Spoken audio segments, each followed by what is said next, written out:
সামনেই রথযাত্রা, আর আপনারা আজকে পুরী ধামের কথা শুনছেন। প্রভু জগন্নাথ অনাথের নাথ। এই পুরী ধামের কথা বললে আপনাদের একটু বলেই রাখি, জীবনে একবার, কমসে কম একবার যাওয়ার লাগে, যেতেই হবে। কারণ পুরী ধামে এই মন্দিরের রথচক্র যদি কেউ দর্শন করে, তার সাক্ষাৎ ভগবানকে দর্শন হয়ে যায়। কারণ অর্চা বিগ্রহ রূপে কলিকালে স্বয়ং ভগবান, আর পুরী ধামকে বলা হয় সাক্ষাৎ বৈকুণ্ঠ ধাম। কেমন? তাই জীবনে একবার অন্তত পুরী ধামের মাটিতে গিয়ে প্রণাম দিয়ে আসতে হবে ভগবানকে। তাহলে পুনর্জন্ম নইতে মামেতি অর্জুন, তার আর জন্ম হবে না। এই মানুষ জন্ম নিয়ে ত্রিতাপ জ্বালায় আর তাকে জ্বলে পুড়ে মরতে হবে না। যারা বলছেন আমার চাইতে দুঃখী নেই, বোধহয় আমার চাইতে কোনো মেয়েরা এত দুঃখ পায় না, অনেকে বলে। আমি তাদের বলি, পৃথিবীটা আপনারা দেখেন না, আপনার চেয়েও দুঃখী আছে, আপনার চেয়েও গরিব মানুষ আছে। কিন্তু গরিব আর ধনী এটা বড় কথা নয়, সুখী আর দুঃখী এটা বড় কথা। কে সুখী কে দুঃখী? ধন থাকলেই সুখী হয় না। যদি হতো তাহলে ধনী কি মামলায় লড়তো? ধনী কি কাঁদতো? না। ধনে যদি প্রাণ বাঁচত, ধনী কি কোনোদিন মরতো? নেতা মন্ত্রী ধনী মানি সবই মরে যায়। তাহলে সুখী কে? কামনা নাই যা বলে, কামনা নাই এমন একটা মানুষ পাওয়া যাবে না।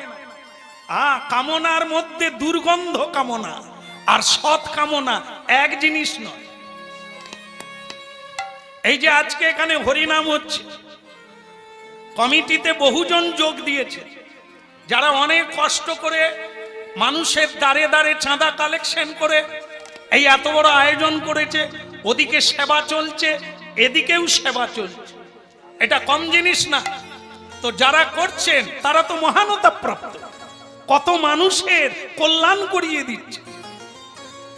এটা সামান্য জিনিস না। এ মানুষ বুঝতে পারবে না যে তার কিভাবে কল্যাণ হচ্ছে। এই যে আপনাদেরকে এনে বসিয়ে দিয়েছে, শেষে প্রসাদ দেবে আপনাদেরকে, আপনাদেরই দেওয়া ধন আপনাদেরকে দিয়ে দেবে। হ্যাঁ, এই পৃথিবীর তাপ বাড়ছে কেন? না, পৃথিবীর সকল রসকে শোষণ করে সূর্যদেব টেনে নিচ্ছে। আবার তিনি কি করছেন? সমুদ্রের নোনা জলকে বাষ্পায়িত করে টেনে নিয়ে বৃষ্টির দ্বারা পৃথিবীকে রসস্ত করছে।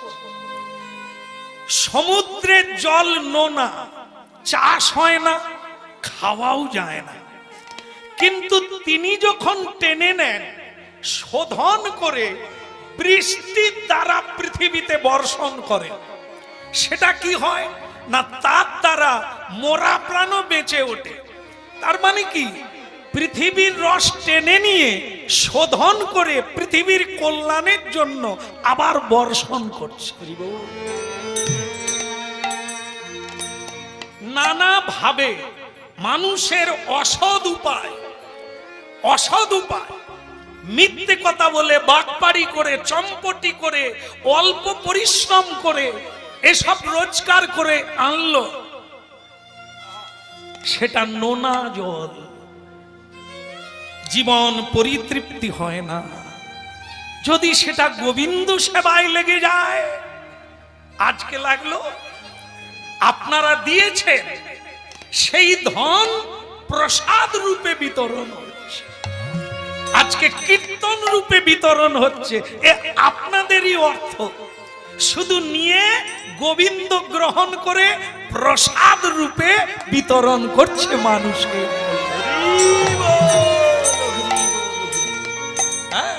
ভাবতে হবে কোন জায়গায় দান দেবে, জীবনের পরিশ্রমের অর্থ কোথায় দেবে, পরমার্থে লাগবে, তবে গিয়ে আপনার জীবনটা কানায় কানায় পূর্ণ হবে। তাই জন্য শ্রীকৃষ্ণ ভজনের পরমার্থ অর্থ হচ্ছে এটা যে তিনি সংসারকে বিসর্জন দিয়ে পূর্ণ জীবনটাকে গোবিন্দ সেবায় লাগাবেন বলে আজকে তালিছা মহাপাত্র শ্রী রাধা গোবিন্দের চরণে উপস্থিত হয়ে গেলেন। মুখ দেখলেই বোঝা যায়। পুরী ধামের পান্ডাগণ বললেন, এই ছেলে এদিকে আয়, এদিকে আয়। আসলে কি জানেন তো, প্রণাম সকলেই করে, কিন্তু এক একজনের প্রণাম আছে দেখলেই মনে হবে ভেতরে ভক্তি আছে। আর এক একজন প্রণাম করে কিরকম,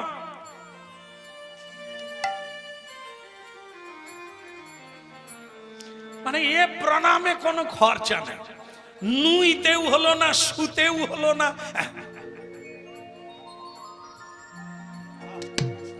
এ শর্টকাট।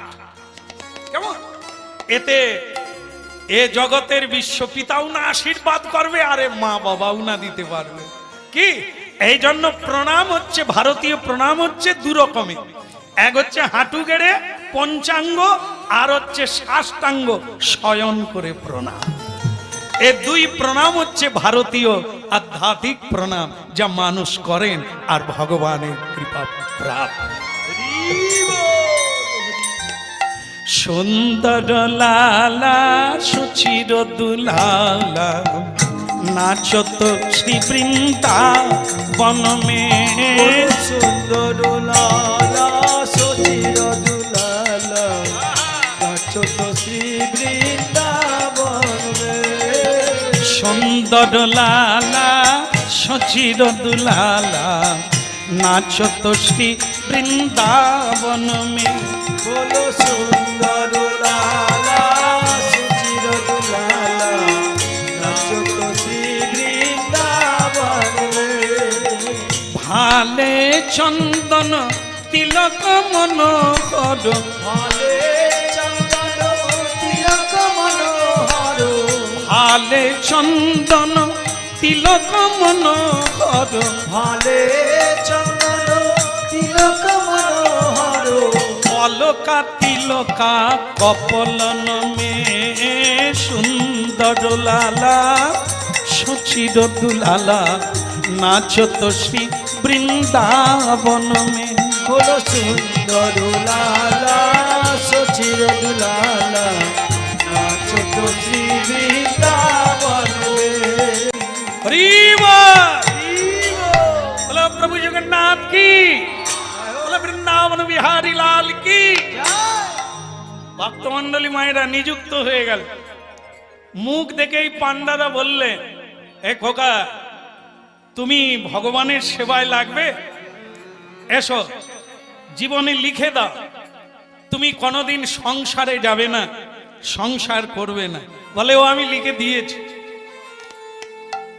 আমার মা বাবা আমাকে বিয়ে দিয়ে এই যা সকলেই করেছে, আমাকেও তাই বানাতে চেয়েছিলেন, কিন্তু আমি সবকে নাকচ করে দিয়ে আমি ভগবানের সেবক হব বলেই এসেছি। তবে ভক্তমণ্ডলী মায়েরা, কীর্তন শুনে এই ধারণা যেন না হয় যে আমরা যারা বিয়ে করে ফেলেছি, সংসারে আছি, আমাদের বোধহয় গোবিন্দের কৃপা হবে না। ভুল করবেন না, এটা মহাপ্রভু ভগবান শ্রীকৃষ্ণ রামচন্দ্র কেউ বলেন না, কোনো মহাপুরুষ বলেন না। শুধু বলেছেন যেটা, সেটা কি, গৃহে থাকো বনে থাকো হাগৌরাঙ্গ বলি না, যে যে অবস্থায় থাকেন শুধু তাকে স্মরণ করতে হবে, তাকে বাদ দিয়ে সংসার করা যাবে না। কৃষ্ণের সংসার করো ছাড়ি অনাচার, নামে রুচি জীবে দয়া সর্বধর্ম সার।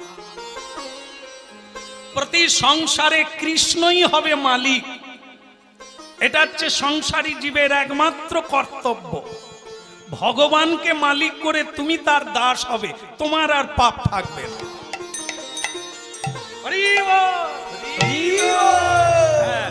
কোথাও কাজে যাবে, সকালবেলা প্রণাম করে চলে যাও, বাস পুরোটা ভগবানের দায়িত্ব। কাজ সেরে বাড়িতে ফিরে আবার একবার প্রণাম করো, এসেছি প্রভু তোমার কাছে। হ্যাঁ, আমাদের এই হরিনাম শুনে আজকে একটা ভালো হয়েছে কি, আগে এটা ছিল না। আজ যেটা গাইছি এটা আমি মরার পরেও গাইবে, মানে যে কীর্তনটা আজকে গাইছি আমি পৃথিবী ছেড়ে যেদিন চলে যাব তারপরেও এই কীর্তনটা মানুষ শুনতে পাবে। ক্যামেরা ম্যানরা ধরে রাখছে, সারা পৃথিবী ছড়িয়ে যাচ্ছে। আজকে একটা সুখের কথা কি জানেন, আজকে যে কথাগুলো আপনারা সম্মুখে বসে শুনছেন, যারা সামনে বসতে পারেননি এখনো, আমি সব জায়গায় যেতে পারিনি, তারা কিন্তু এই কথাগুলো পালন করছে। বহু মানুষ প্রসাদ ভোজী হয়ে গেছে, বহু মানুষ ললাটে তিলক দিয়েছে, কুমারী মেয়েরা তিলক দিয়ে কলেজে যাচ্ছে। অবাক হবেন আপনারা, তুলসীর মালা পরে যুবক ছেলেরা ঝোলা মালা ধরেছে। এই হরিনাম, এটি এমন একটি জায়গা। তাই ভক্তমণ্ডলী মায়েরা, এ কথা মাটিতে পড়ে না, কারো না কারো ভেতরে প্রবেশ করছে, আর কারো না কারো জীবনে গিয়ে দরজায় আঘাত করছে। মানুষের যদি পরিবর্তন হয় তাহলে শোনার পরে হয়, অন্যভাবে নয়। একটা মেয়ে মা হরিনাম শুনে সে কৃষ্ণ ভক্ত হয়ে গেল, কিন্তু তার স্বামীটা এই পথে এলো না। মোটর বাইকে করে স্ত্রীকে নিয়ে বাজারে যাবে, তার স্ত্রী তুলসী দেবীকে প্রণাম করে তুলসী তলার মাটি নিয়ে স্বামীর কপালে দিতে গেছে। স্বামী রেগে এক ধাক্কা মারল মেয়েটাকে, হাত থেকে মাটি পড়ে গেল। স্বামী বলল, ওসব আদিক্ষেতা রেখে দাও, পয়সা দিয়ে মোটরসাইকেল কিনেছি, পয়সা খরচা করে বাজারে যাচ্ছি, তোমার ভগবান কি করবে, রেখে দাও ওসব, মাটি ফেলে দেবে। মেয়েটা চোখের জলে বলল, স্বামী প্রণাম করতে তো খরচা লাগে না, সব কিছুতে খরচা আছে, ভগবানকে একটা প্রণাম দিলে জীবনের কোনো কিছু ক্ষতি হয় না, বরং লাভ হয়। তাই তুমি এত বিরক্ত হয়ে গেলে, আমার উপরে এভাবে তুমি অত্যাচার করলে তাতে দুঃখ নাই, তুমি যে ভগবানকে অবজ্ঞা করলে এটা তো তোমার দুঃখের শেষ নাই। তাই তুমি বুঝে দেখো, এখন আর হরিনাম বাসরে যেতে হবে না, তুমি যে মোবাইলটা দিনরাত্রি দেখো ওটা একটু খুলে দেখো, কাজ করতে করতে একটু কানে হরিনাম নাও, বুঝতে পারবে জীবনটা কি। ভগবান সোনার পালঙ্ক ছেড়ে কেন পৃথিবীতে অবতার পুরুষ হয়ে ধর্ম বোঝাতে এলেন মানুষকে, মানুষের কল্যাণের জন্য। হতভাগা মানুষ একবার ভেবে দেখবে না? ঠিক আছে ঠিক আছে, অত বেশি জ্ঞান দিতে হবে না, চলো। গেল কিছু দূর গিয়ে কি ভগবানের লীলা, অ্যাক্সিডেন্ট হয়ে গেল। ও মায়েরা, বউটা পড়ে গেল গাড়ি থেকে, ছেলেটার একটা পা নষ্ট হয়ে গেল, হাসপাতালে শুয়ে আছে, তার স্ত্রী চরণে হাত বুলোচ্ছে। ছেলেটা ক্ষোভ করে বলল, এই তোমার ভগবান, একটা পা আমার বাদ চলে গেল, আমি আর কর্ম করতে পারবো না, আর বোধহয় খেতে পাবো না, এই কি তোমার ভগবান? আমি না হয় ভগবানকে ডাকিনি, কিন্তু তুমি তো ডাকতে, তাহলে এই হলো কেন, আমার একটা পা চলে গেল কেন?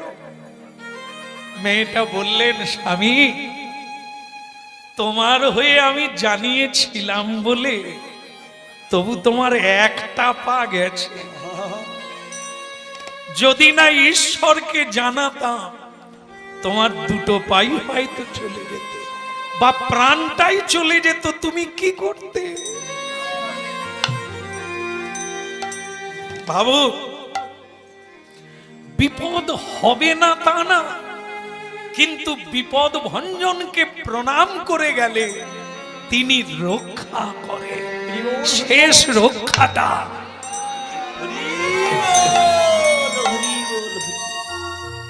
ও মায়েরা,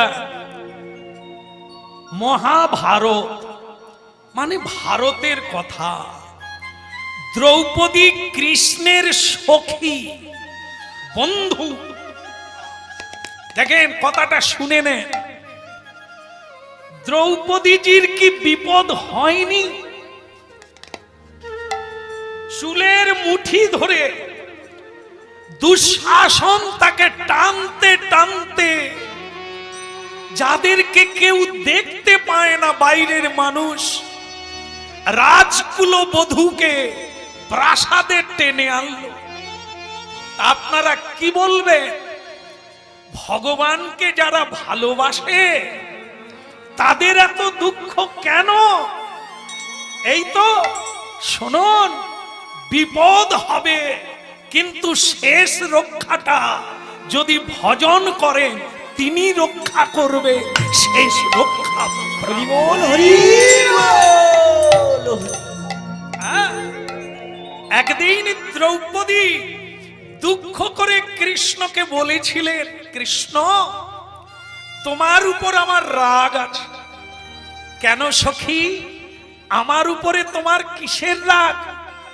আমার সবচাইতে যেদিন চরম বিপদের দিন এলো, তুমি সেদিন এলে না কেন? নারীর চরম বিপদ হলো সেদিন যেদিন নারীর লজ্জা কেউ কেড়ে নেয়। নারী জাতির পরম ভূষণ হলো লজ্জা। এই লজ্জা আছে বলে নারী এত সুন্দর।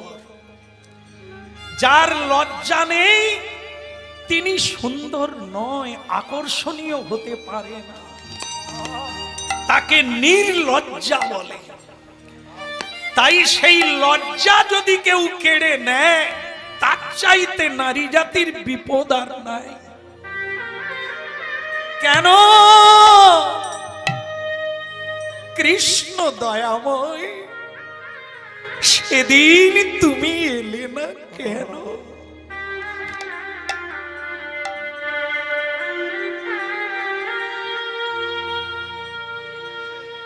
কৃষ্ণ বলছেন, দ্রৌপদী আমি তো দাঁড়ায়েছিলাম সভায়, কেউ আমারে দেখে না, কিন্তু তুমি যখন এক হাতে কাপড় ধরলে আর এক হাত দিয়ে আমাকে ডাকলে, আমি তখন চলে গেলাম।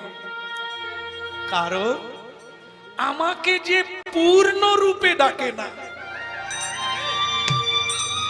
যে নিজের উপরে ভরসা রাখে, কারো উপরে ভরসা রাখে, আমি ততক্ষণ তার কাছে আসি না।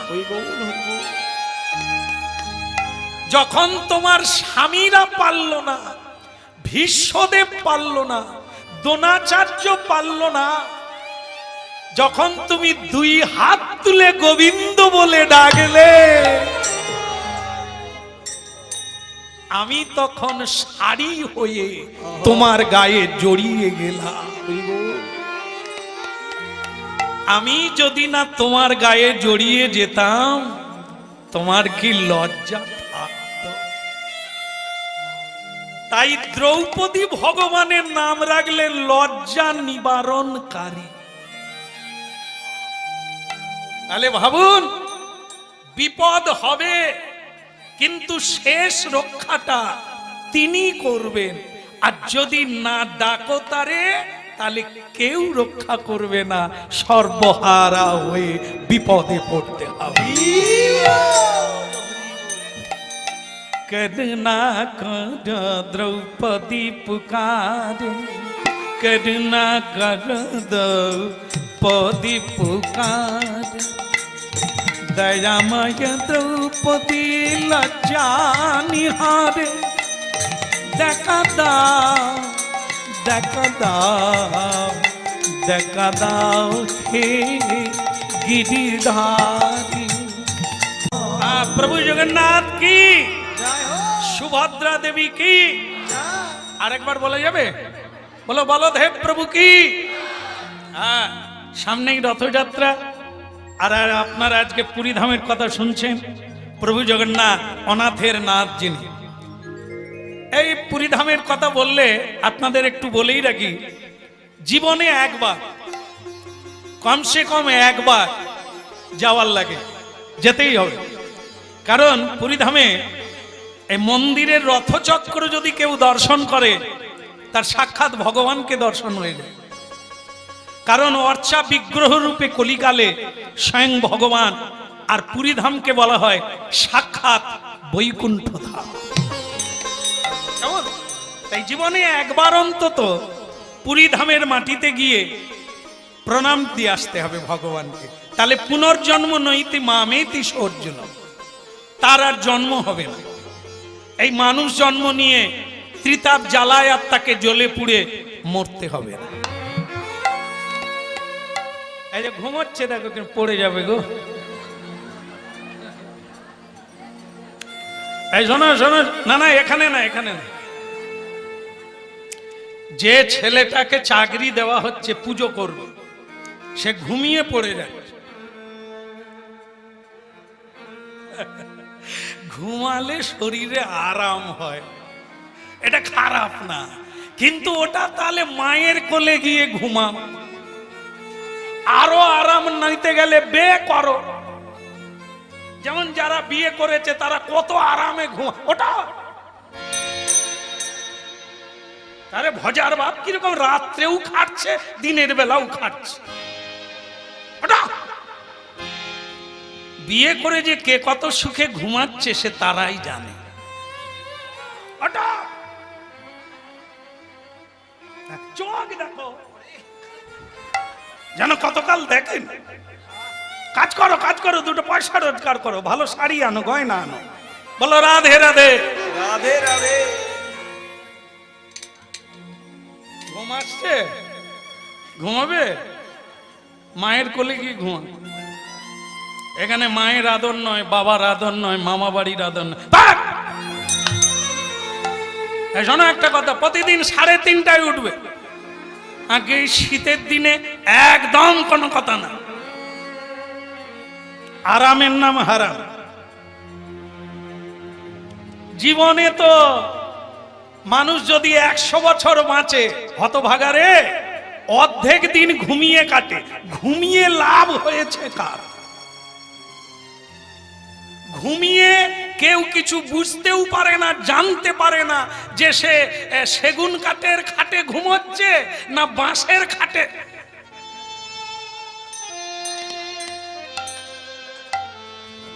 ঘুমিয়ে জানতে পারে।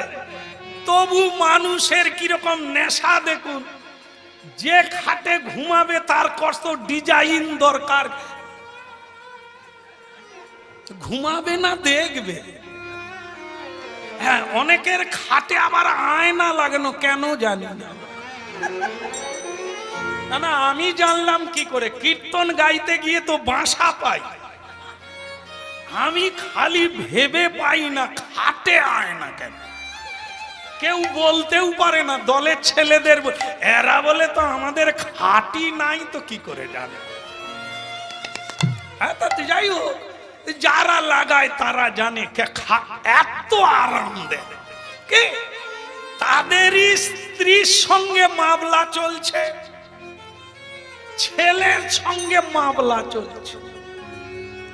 এরা খাটে ঘুমায়, পাশের টেবিলে ঘুমের ট্যাবলেট পড়ে আছে।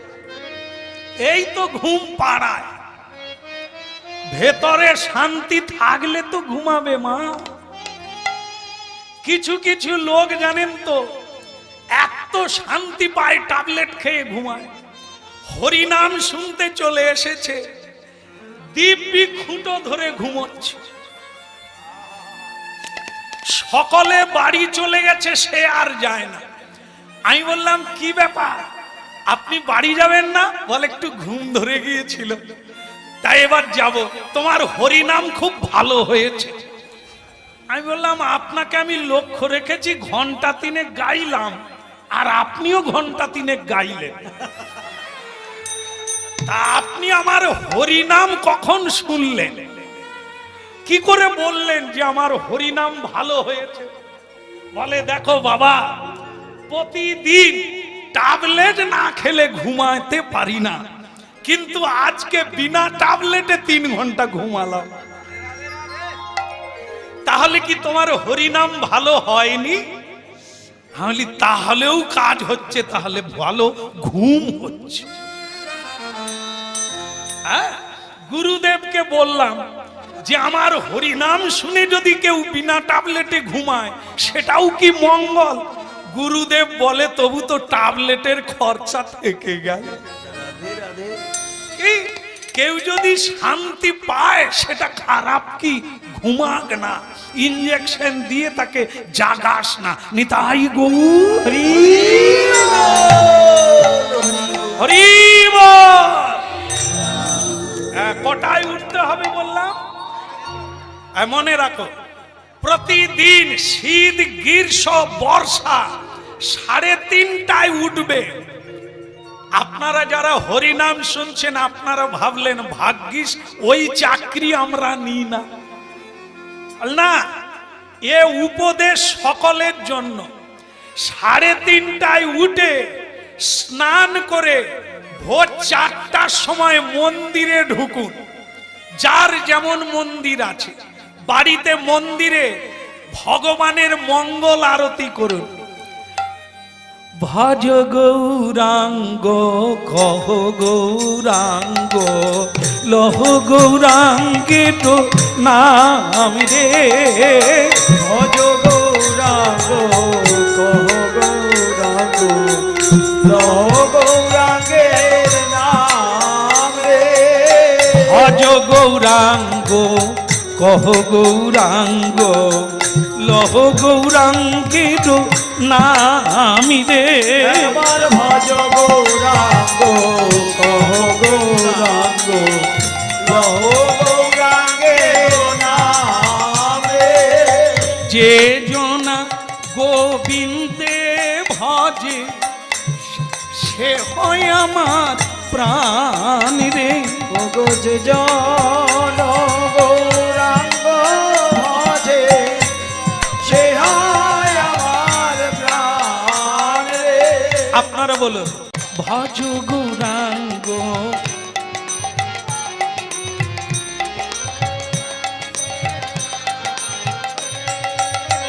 ভজ গৌরাঙ্গ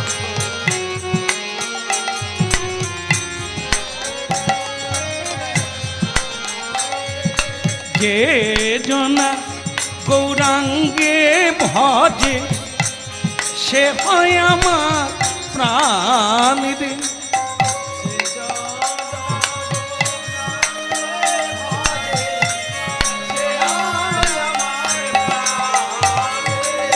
হরে কৃষ্ণ হরে কৃষ্ণ কৃষ্ণ কৃষ্ণ হরে হরে হরে রাম রাম রাম হরে হরে। হরে কৃষ্ণ কৃষ্ণ কৃষ্ণ হরে হরে হরে রাম রাম রাম হরে হরে।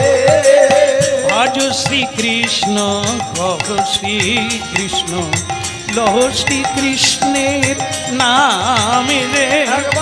যে জনা শ্রী কৃষ্ণ ভজে সে হয় আমার প্রাণ রে। ভজ শ্রী কৃষ্ণ কহ শ্রী কৃষ্ণ লহ শ্রী কৃষ্ণের নাম রে।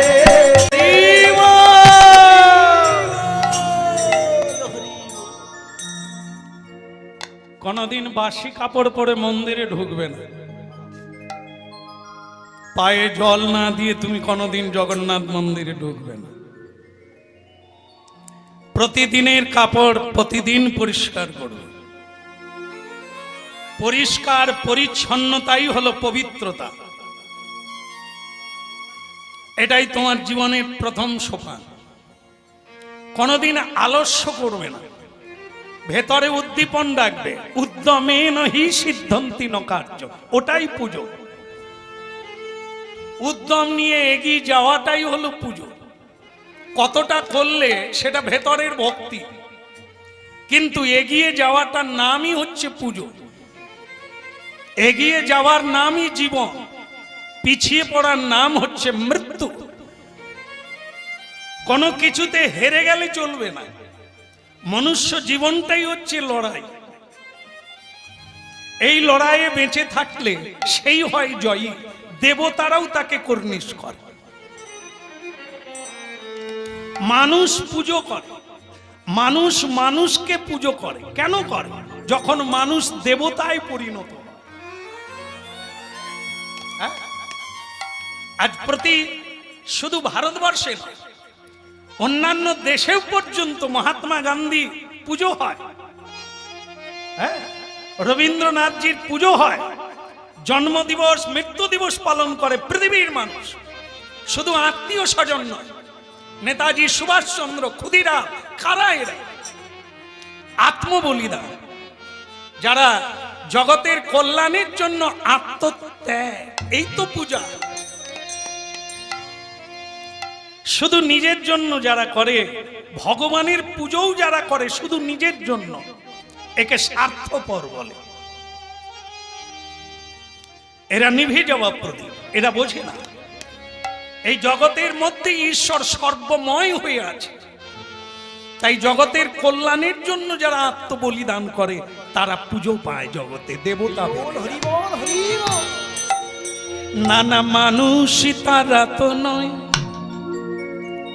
নানা মানুষই তারা তো নয়, মানুষের বেশে দিয়ে যায় তার দেবতার পরিচয়।